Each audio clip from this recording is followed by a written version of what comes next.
French air traffic control cut off at 6,000 feet. What can you tell us? Good morning. Well, there isn't a lot of detail yet, but the European news agencies are reporting that an Airbus 320 has crashed in the southern French Alps, as you said, near the town of Digne-les-Bains, not far from the Mediterranean.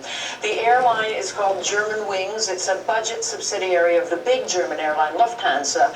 This particular plane was on its way from Barcelona in Spain to Dusseldorf in Germany with 142 passengers on board, as well as 2 pilots and also 4 crew. Flight Radar, which is one of the online tracking services, says contact was lost with the plane about 11 o'clock local time at 6,800 feet. This is Tom Costello. The fact that Flight 9525 crashed into a mountain at 440 miles per hour could be compelling evidence that the crew was incapacitated. Like all modern aircraft, the A320 is equipped with a ground proximity warning system. Too low, terrain. That tells pilots to pull off if the plane is headed for a ground collision. Terrain ahead. Pull up. But the Germanwings plane never attempted to avoid the Well, you're invited. Come in and listen.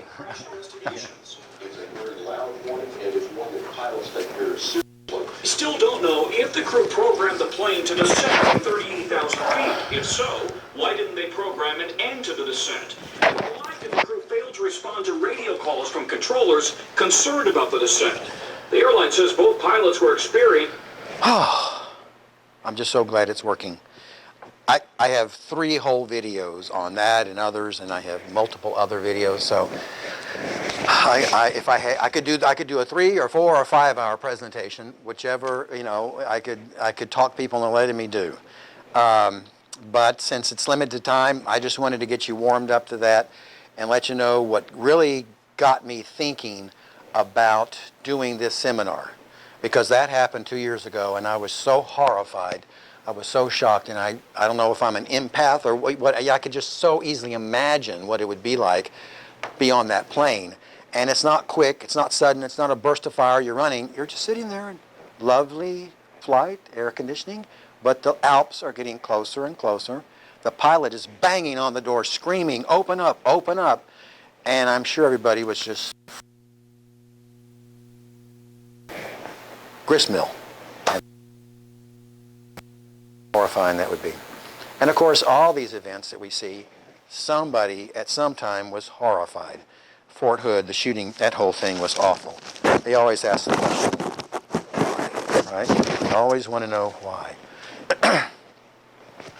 And of course, I love to show my video, and I dream of the day when I can actually make this work so that I can just have a PowerPoint and you have the videos in there. I tried to do that last year, and let me see who was here last year.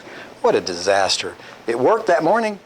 Everything, each video worked, and I just, what's that? Oh, well, thank you. Thank you. So let me, there it is right there. Thank you. It just doesn't. And so, no, it's the sewers. I try to memorize it so much. I go over it in my mind, and it's like I just can't make the memory of where things are stick. I've got so many, but, oh, maybe it's down here at the bottom. Ah, there it is right there.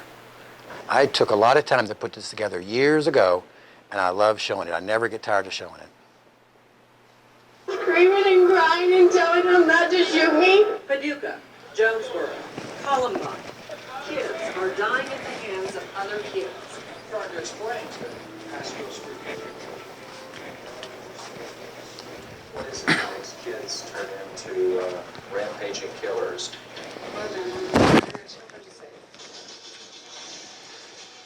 Is it the hate-filled music kids listen to? Is it the violent movies they see these days? The question about Columbine has always been why. Why did the two, Eric Harris and Dylan Klebold, massacre 12 of their classmates and a teacher?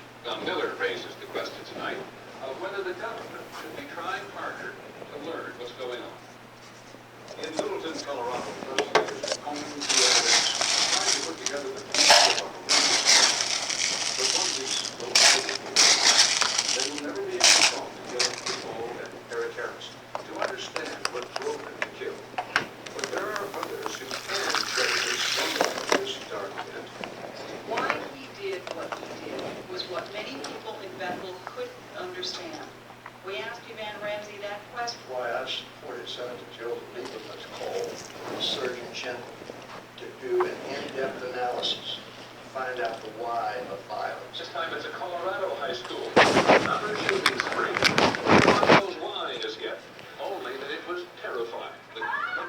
and everyone else are looking for now is a reason.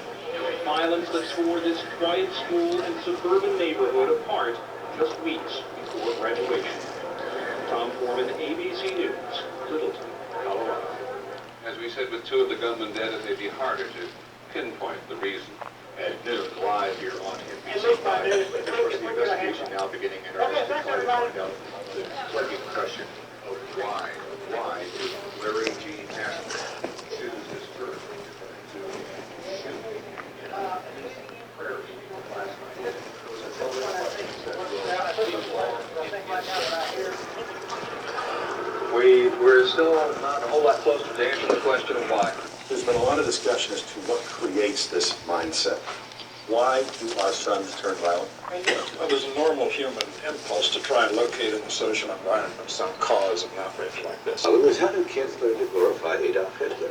Who told them that? Who told them not to? They're always The going parents? to be sick kids. There's always going to be sick kids. No reason You to, can't legislate against that. can't You do anything about say- that. You can also say, what makes kids sicker? Thank you. What, in your opinion, is plaguing today's young? In fine weather. Why did? And he starts off his, like you saw a while ago, with the plaguing question, why? So I assume that the world is curious as to why. Are you guys curious? Well, you know, I've been looking at this and studying this for, 15, 20, 25 years.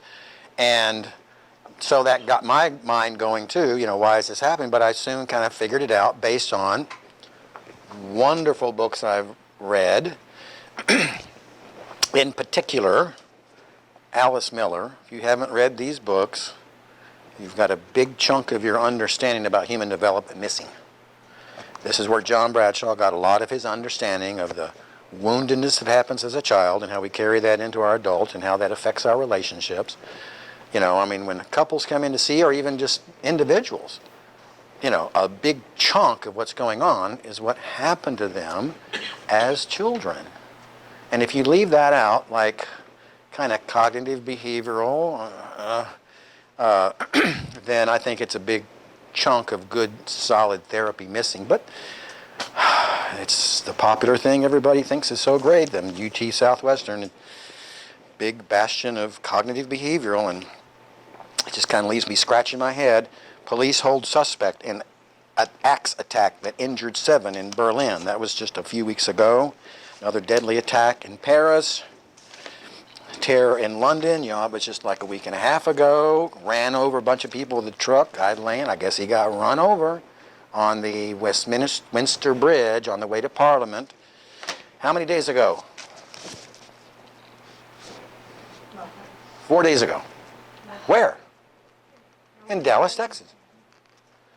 We don't have to think, oh, that's off in New York, that's way off in front. It's right up the road here. It can happen anywhere. We could have somebody come in right here.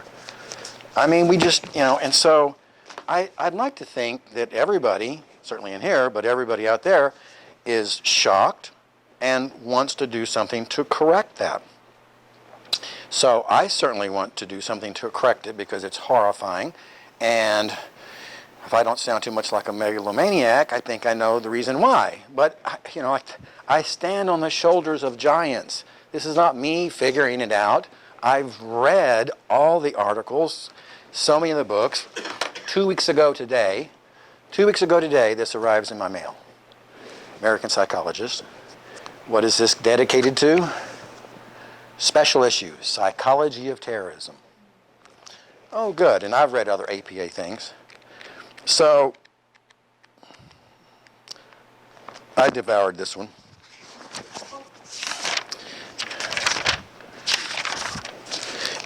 There and Back Again, the study of mental disorder and terrorist involvement. So, when I read the title of my talk to someone last week, because I gave the talk a week ago today for DMCA, those of you that missed it, I'm sorry you missed it. I think it was pretty good. But you're getting the best part today, so. They said, well, terrorism is pretty much different than a school shooter. And I said, not really.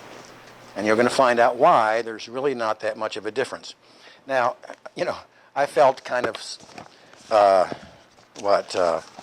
chastened or humbled by this because how does what you're going to learn today going to fit into these psychologists that just covered all, it's just like a meta-analysis. They just covered all the articles and books and theories. So they came up with 4 paradigms over the years.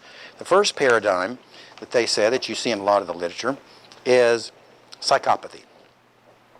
Now, I'm sure y'all know, but a lot of people out there get that mixed up with psychopathology. I think it's kind of one and the same. There are people out there, 1% of the population, according to Robert here, they're psychopaths. They have a whole personality of rigidity and narcissistic and ready to kill and et cetera. But then they did a lot of questioning of terrorists that were captured or they were still involved, they just hadn't been killed. And guess what? It didn't hold up. They're not psychopaths. There's a few, but you can't say terrorism happens because of psychopaths. The second paradigm they talk about instead turn the psychopathological focus away from toward specific personality types. So I'm sure they looked at disorders like narcissism, antisocial personality disorder, probably not borderline, but just certain, the personality disorder type of thing. Well, guess what? That didn't hold up. So here's all these psychologists who say, I know why, and I'm going to write this stuff that I would never get accepted to write something and have it end up in any of these journals, but they did. But now it comes out they really didn't have it right. So they go on to, let's see, the third paradigm synthesizes the existing evidence base and rightly questions the causative nature and prevalence of psychopathy and specific personality types. Simple misinterpretations of these reviews led to some commonly held false generalizations within the literature. These misinterpretations subsequently built a false dichotomy around mental disorders. The fourth paragraph that they talk about, spurred on by analogous innovations within the study of terrorists, is starting to find a middle ground between the hardcore line of adopted by paradigms 1 and 2 and the mistaken assumptions and followed seminal reviews of paradigm 3. The latest paradigm is characterized by an empiricism and understanding that terrorism involvement is a complex process, and they go on to show that, if you can imagine this, that a terrorist is no more likely than somebody in the general population to have some kind of mental disorder. Is that shocking? Because you kind of assume, oh man, they're sick. And it's interesting, the last two weeks. Last night was the latest thing on is anybody watching CNN? They had the pundit up there, that 4 of them, and when I'm talking, this guy, Kim Jong-un, he's nuts. I mean, he's just nuts. He said it twice. It's like, really, 2017, and that's the best we can do on CNN to analyze what's going on with this guy that might start World War III. Man, we have a lot of work to do. A week ago, they were saying, somebody else was saying Kim Jong-un was unstable. He's not unstable. And they go through, right here in this, they go through how a lot of the terrorists that they studied were able to plan very well, very meticulously. They had a goal that they worked toward. They practiced what they were going to do. They set it all up, and they succeeded at blowing somebody up or shooting somebody, like in Aurora, Colorado. These people are not, by and large, psychotic. Well, that's the other paradigm that they didn't talk about too much, but it is in the first book by Peter Langman, which I couldn't find, but I devoured that one. But this is a new one. I just got it in the mail the other day, and he has it down to 3 different reasons. They're either psychopaths, and so he talks about the ones that were psychopathic, and then the ones that had kind of like a personality disorder, and then the third kind was just really wounded souls. They were just very hurt by their childhood experiences and everything. That's how he divides it up. Okay, so what you're going to learn today is that what I'm going to teach you fits right in, or kind of slips right in under the surface of all they're talking about here. What I'm going to show you fits with any one of the people.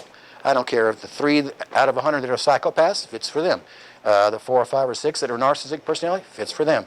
the wounded kids from there, it fits for them. So I don't think I should be embarrassed after reading that I'm presenting some kitchen psychology here that's not substantiated by a lot of good, solid research. It's a different way of seeing it. And like I say, I'm not inventing it. I learned it from people who wrote, and they're brilliant, and that's what I'm going to share with you. Got to take a drink here. Oh, that's good. So I'm presenting this for two reasons. Number one, to help y'all understand, as I've come to understand what's going on. But the second reason is, can we get some kind of movement going where we do something about it? So I'm going to cut to the very end, at the very beginning, and that is, we have got to get a class in every high school in Texas, I guess we can start there, that teaches what? Personality development. In other words, healthy me. Number two, healthy relationships, including healthy communication. And number three, healthy parenting. It's horrifying. I have several videotapes here. I thought I might stick it in and show you. We're not going to have time, but it's from Dr. Phil the last 2 or 3 days that I haven't been able to digitize and edit yet. But the one yesterday was man and woman going to have a house full of foster kids. Isn't that wonderful? They're going to take care of these kids, take them in, and grow them up in a happy and healthy home. Not. Because when they actually took pictures of the place, all the kids were in cages, and it was filthy, and they would lock them in there. And it's amazing. I mean, how did they think in their heads that was a proper way to raise kids? Well, when I go over everything I'm going to go over, you'll have a better idea. It's very empowering. It really is. I had a wonderful experience yesterday. I met with a woman for the first time, and she's concerned that her daughter is marrying the wrong guy. What is going on here? What should I do? She has 3 daughters. These daughters down here, they're married to wonderful guys. I mean, they're like doctors and whatever. I think both of them might be. And they're wonderful. But the oldest one, she's a lawyer, and she's wonderful, and she's sweet as can be. But this friend kept hanging around, and then pretty soon the friend became a roommate. They were living together, and last Thursday she learned they're engaged. She's just going, I'm not going to that wedding. Why? Because the list of behaviors that he's been exhibiting, he's clearly an egopath. Now, I don't have to worry about really, it's warm in here, sorry. I don't have to worry about whether he's a narcissistic personality. He's very narcissistic, that goes without saying. He's rude, he's egocentric, he's full of himself, he's inconsiderate, ungrateful for certain things, and she just can't imagine. Why would this sweet, kind, successful woman, got her law degrees, now she's why would she fall in love with this guy and want to get married? Well, you will find out by the end of the 2 hours. You will know. I'll tell you what it is that I told her. So 3 models that I'm proposing today. One is the hole in the soul model. Another one is the 4 precursors to school shooters and wife abusers and terrorists, the 4 precursors. And the other one is what I've been presenting the last 2 or 3 years in a lot of places, and that's my 9 new ego states of transactional analysis. And on Friday, I actually forgot to, after going over it, I forgot to plug it into the theme of the day, and that is, this actually explains in a very rudimentary way why people shoot people, explode people up, and run them over and kill them. So that's 3 different ways I'm explaining to you why this happens. So, before I give you the handouts, because the answers, I'm going to play a guessing game with you. And I knew there was one more thing I was going to get. I went and got the thing here, and I don't have the marker. But it's fun. Do you have a marker in your purse? Wouldn't that be amazing? Throw it. Thank you. Yay. Atlanta to the rescue. So what I've done to help me understand why any adult pathology happens. So I'm really broadening the focus here. I mean, think of anything. I think that I've come up with a pretty good way to summarize it. Of course, anything complex as that you can't totally explain, but I've had to help me remember the 8 things we have to protect children from so they don't grow up to be school shooters, psychopaths, depressed, suicidal, homicidal, truant, I mean, you name it. What do we have to protect children from? Because in almost every case you find, of course, I've been leading groups on psychiatric hospitals for 25 years. So I've heard all the stories. And of course, I'm always interested. Well, what happened in your life? Oh, I'll go over this. And the stories will come out. Wow. Yeah? What do you do if you experience all those things? Whew, I'm so sorry. Do you think that all those experiences had anything to do why you're in the Green Oaks Hospital now? Yeah, it probably does. Yeah, it probably does. But nobody is really connecting the dots. I mean, the psychiatrists are doing a great job. They really know all it is about diagnosis and medication, but there's not a whole lot of helping people understand why are they schizophrenic? Why are they depressed? Why are they bipolar with psychotic features? Why are they schizoaffective disorder? Well, of course, yes, there's lots of genes involved in that. But genes are like seeds. They have to have the right environment to sprout. So if you had a seed to a big oak tree, but it was just a seed, and you put it in a steel box, and you closed it, and you put it in the refrigerator, what would happen? Nothing. Huh? Lay dormant, right. Well, that's the way our genes are. I might have bipolar genes. I might have schizophrenic genes. One researcher studied all these psychopathic, took pictures of their brains, PhD, decided to do his family just for the fun of it. He found somebody in his family that had a psychopathic brain. Guess who it was? He had a psychopathic. But he wasn't a psychopath because those genes never sprouted into psychopathological behavior.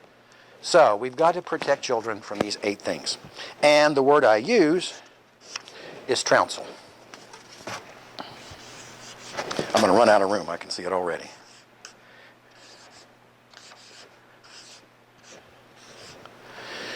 Trounsel, that's the word I'd like to see in the dictionary someday.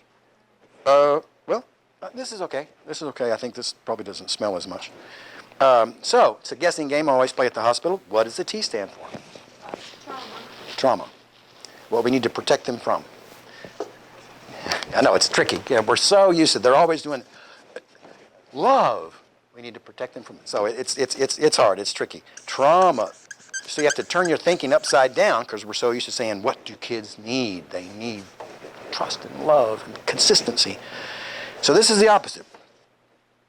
And a lot of people say, well, my kids are growing up, or I don't have any kids, not interested in this. I say, well, that's one reason why I go over it, to make sure you do this for kids. What's the second reason I go over this with the patients in the hospital? So you understand why you got there. Right. And See your own history. you can see your own history. And who are you going to go talk to about that history?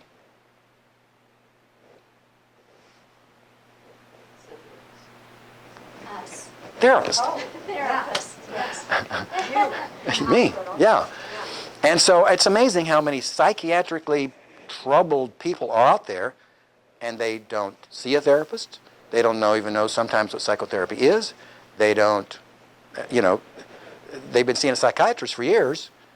Doesn't your psychiatrist say, you need to get in to see a therapist, a counselor? Some of them do. A lot of them don't. So, what's the R stand for? This is the opposite of loving, caring, warmth. Rejection. Very good. So much rejection happens to kids. But the parents are high functioning and they're out there, but they're kind of busy, and mom, she's the great parent, or dad, he's the one that takes them out on weekends and I do my own thing, whatever.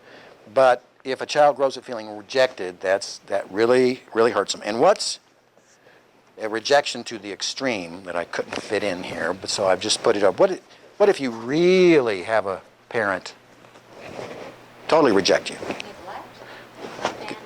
Abandon. Well, abandon abandonment. So a lot of people have abandonment issues. And are the parents of today realizing, are they thinking, I need not to abandon my child? I don't know, maybe 1 in 10, maybe 1 in 5, I don't know. The rest of them just don't think about that. That's the problem. Parents don't really think about what is happening to my child. Okay, now A. Well, that man was over there, so what's the big A? Anger is inside this. Big CPS. There. They have to be protected from abuse. Now, what are the 5 kinds of abuse? Sexual, physical, emotional. I don't know what that is. Everybody keeps, I don't know. You have to explain to me what that is. You mean like religious? Yeah, so that's 6 then. So what's the other 3? Well, I guess that could be it. So we have sexual, physical, emotional, verbal, and kind of, did we say mental? Psychological mental abuse. And just while we're on that subject, the chapter in here by R.D. Laing is unbelievable. If y'all haven't read this chapter, you've got to read it. R.D. Laing, Mystification, Confusion, and Conflict. Now, it's also covered by others from the 1950s, but they called it pseudo-mutuality. That's a concept that got lost through the years. And so did that. That never caught on. But it is a huge thing in parenting each and every day in about, 50, 60, 70% of all parents. And I'll tell you what that is in a minute. Don't let me forget.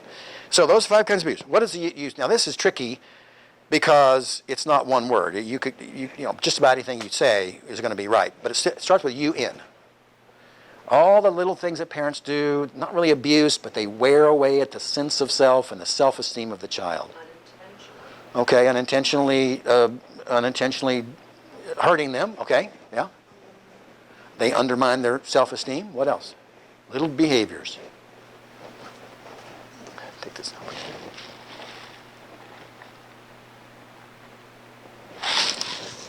Unkind behaviors, uncaring behaviors,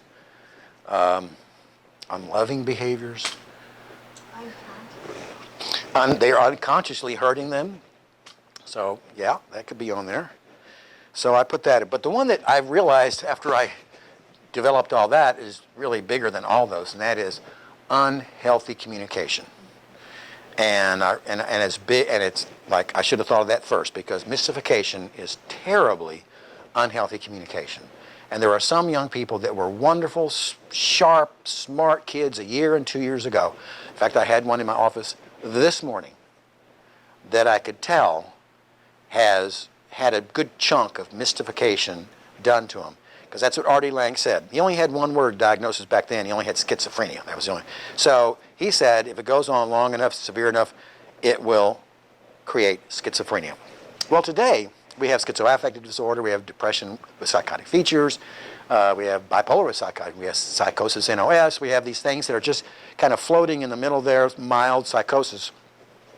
Just a rough guess, I bet 50% or more of teenagers that were high functioning a year or two ago, and they're kind of falling apart now that they're 16 and 17. I'm actually seeing 3, and one of them's just about ready to start being that if I don't rescue him.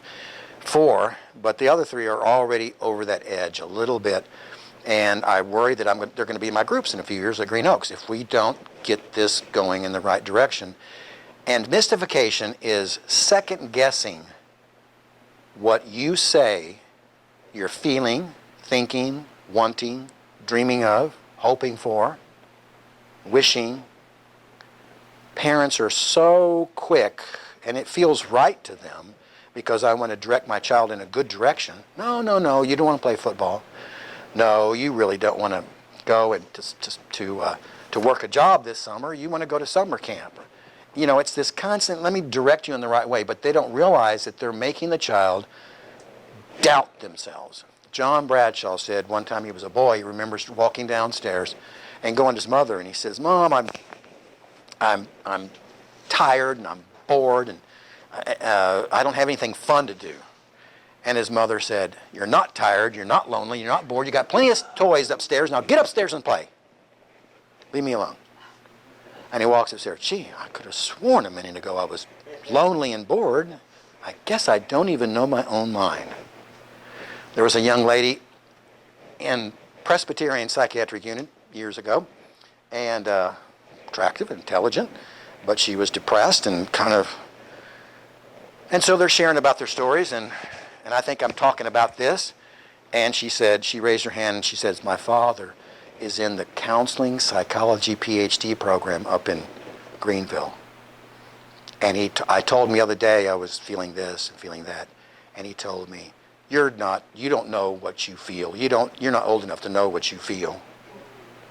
I mean, a direct mystification event. Gee, I wonder why she's in the psychiatric hospital over in Presbyterian. I mean, that kind of second guessing happens all the time, and they don't even know it. Why? Because we're not teaching them. We don't have them when they're in high school. They have babies and they're growing up, 2, 3, 5, 10 years old. There's no teaching going on unless they sit down and watch Dr. Phil every day. Then they can learn some of that. But a lot of them are working, so they don't get a chance to take advantage of that. So where do they learn? I just stopped asking the question because it's a shaming question, and I don't like to shame my clients. But they got 2, 3, 4 kids and all this. I'm just curious, which parenting book is your favorite one? I wonder if it's a parenting book. Okay, so many parents, they won't even go and read one book. I was dating a woman with 2 kids back in 1982 and having a ball, loved those 2 boys, and she gave me this book. She said, you ought to read this, it's good. And it was called Your Child's Self-Esteem by Dorothy Corkill Briggs. Brilliant. I mean, I loved it. I gave it to Mother to read. She read it. And never returned it, by the way. And I was speaking at TC, I think, in Houston, and I was about at this place in the talk, and I said, I saw on the shelf at TW the other day, I counted the child development books, and the whole gamut, not just parenting, but the whole gamut. And I said, I counted 200 books that people could go